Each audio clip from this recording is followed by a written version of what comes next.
वो अनपढ़ आदमी माने माने, पढ़े लिखे नहीं मानते इस बात। चमत्कार तो होते हैं, वैसे हर किसी का पर्चा थोड़ा ना बना देगा वो। किस बिना पे ये हिंदू राष्ट्र बनाना चाह रहे हैं, तो ये आज हिंदू राष्ट्र बनाने की क्या जरूरत पड़ गई? नेताओं की मिली भगत होती है। धीरेन्द्र शास्त्री लगातार अपने बयानों की वजह से सुर्खियों में रहते हैं।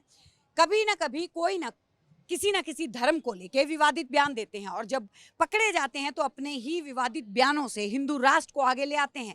अभी भी हाल फिलहाल में उन्होंने भोपाल के अंदर बयान दिया कि हिंदू राष्ट्र तभी बनेगा जब हमें शास्त्रों के साथ शस्त्र उठाने पड़ेंगे।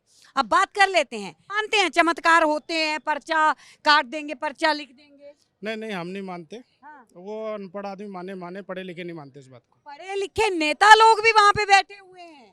वो अपनी अपनी सोच है जी सबकी। हाँ। हम तो नहीं मानते। नहीं मानते, क्या कहेंगे? शास्त्रों के साथ अब शस्त्र उठाने की जरूरत है, हिंदू राष्ट्र बनेगा क्या ऐसे?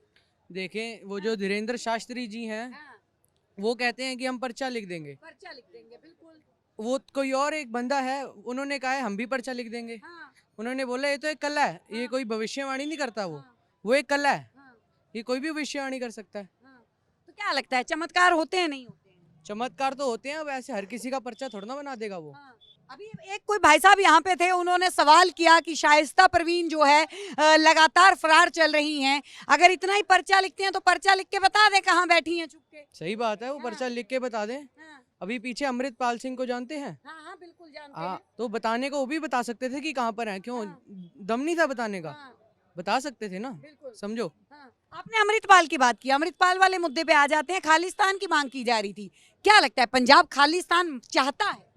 नहीं, क्योंकि आप एक सिख हैं तो जानना जरूरी है, क्योंकि पंजाब जिस तरीके से लगातार वो कह रहे थे कि सिक्खी जो है, सिख सारे अलग हो जाएंगे, उनका एक अलग देश होना चाहिए, खालिस्तान बनना चाहिए। अमृतपाल ऐसा कहता है कि हमें बना दो कि खालिस्तान चाहिए। हाँ। इस बारे में वही जानता है, हम नहीं जानते ना। हाँ।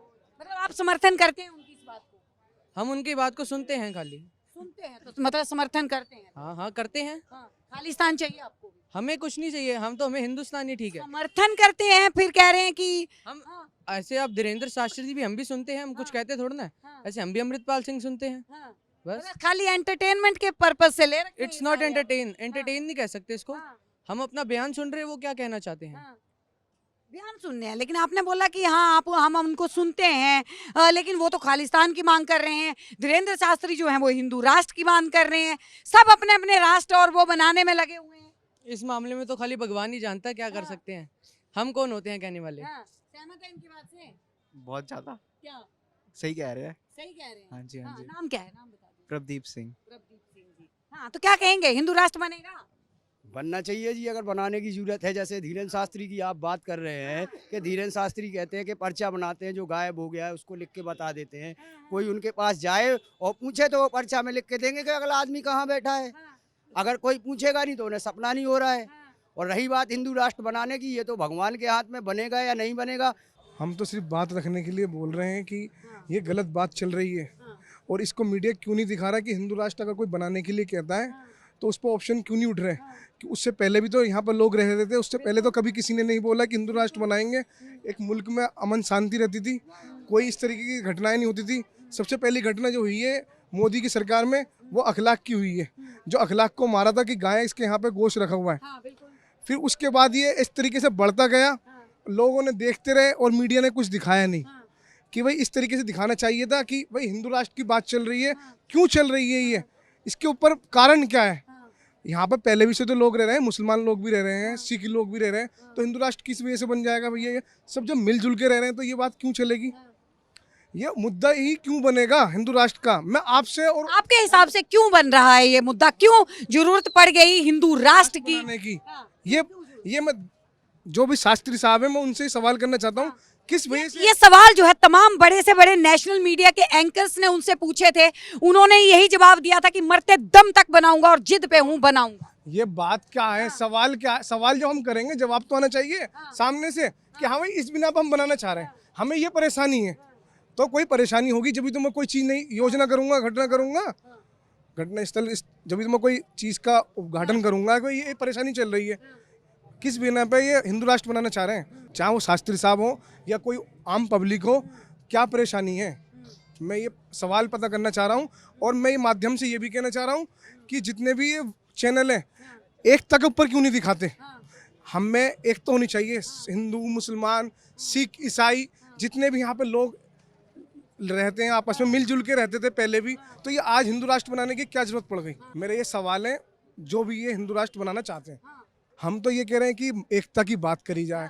आप बार बार वही बात आपने सवाल क्या, मैंने सवाल ये क्या हिंदू राष्ट्र की मांग, आपने बोला मैं भी यही सवाल करता हूँ। मैंने कहा शायद हो सकता है कि ये कारण हो सकता है आप बोलना चाह रहे हैं, चलो ये बात समझ में आती है, लेकिन आप समझे बात को। ये आपने एकता की बात करी तो मैंने वो एकता बताई। ये बताते हैं कि रामनवमी पर पत्थर फेंकते हैं मुसलमान, सही है, यही तो कहना चाह रहे हैं जहांगीरपुरी में हुआ।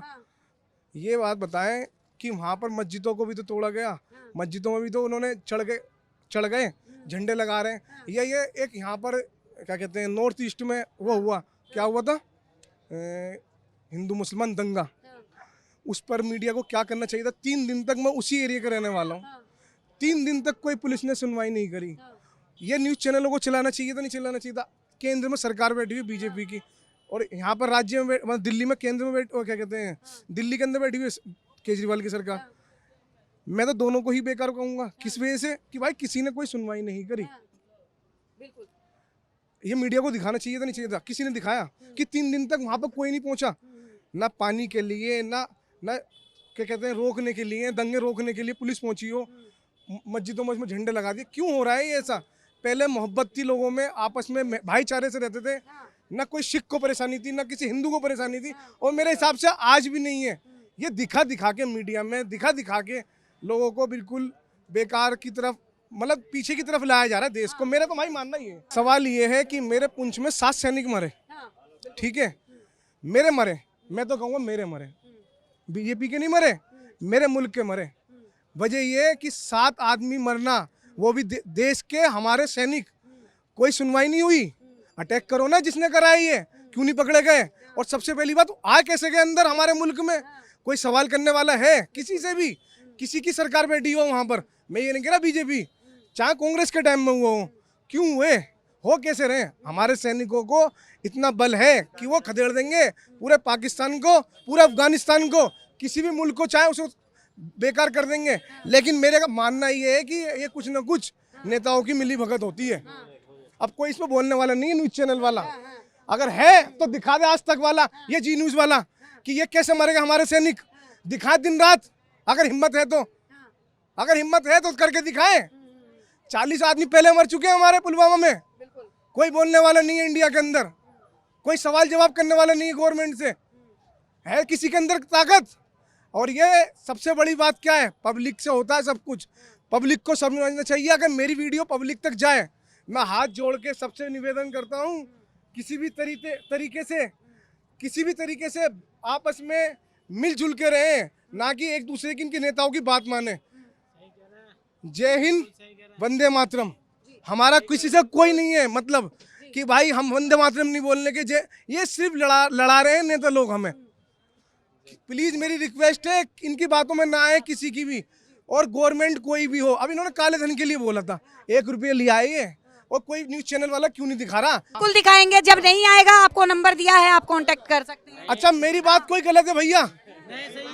हाँ जी, सब हाथ, अच्छा ये बताओ, हाथ उठा के बोलो क्या हाँ ये जो हो रहा है हिंदुस्तान के अंदर गलत हो रहा है, मेरा अच्छा लगेगा। हाँ जी, हाथ उठा के बोलो। अब हाथ क्यों उठ रहे तुम्हारे? हाँ दिखाओ भाई, इन पर कैमरा मारो, कैमरा, हाथ दिखाओ भाई सब, ये गलत हो रहा है कि नहीं हो रहा? अरे हाथ उठाओ ना सरदार जी, हाथ उठाओ ईमानदारी से। अरे अगर हम गलत कह रहे हैं तो बताओ भैया जी, हम गलत कह रहे हैं सही कह रहे हैं? सबके सब ये लोग, सिर्फ इतनी बात सुन लो, सिलेंडर मिल रहा था 350 400 रुपए का, तो वो जो मोटी सी आंटी है हमारी बीजेपी की स्मृति ईरानी, तो भाई वो यूं करके चल के दिखाती थी कि क्या कहते हैं, हम इसको सिलेंडर को इतना महंगा नहीं लेंगे, हम रसोई पे गैस चूल्हा कैसे चलाएंगे, हमारी घर की रोटी कैसे बनेगी? अब तुम्हारी रोटी कैसी बन रही है? गरीबों के देखो ना जाके किस तरीके से वो मांगता है, आदमी किसी से उधार लेता है, वो तो उसी को मालूम है। इस भाई को पता होगी उधार पानी किसे कहते हैं, इन्हें मालूम होगी, इन्हें मालूम होगी, हमें मालूम है हम कैसे उधार पानी करके अपना खर्चा चला रहे हैं। कोरोना आया, कैसे किसी ने कैसे पैसे इकट्ठे करके रखे थे, वो सब खर्च हो गए, कोई मदद मिली किसी को? आप देख रहे हैं सौगंध टीवी, सौगंध वतन की।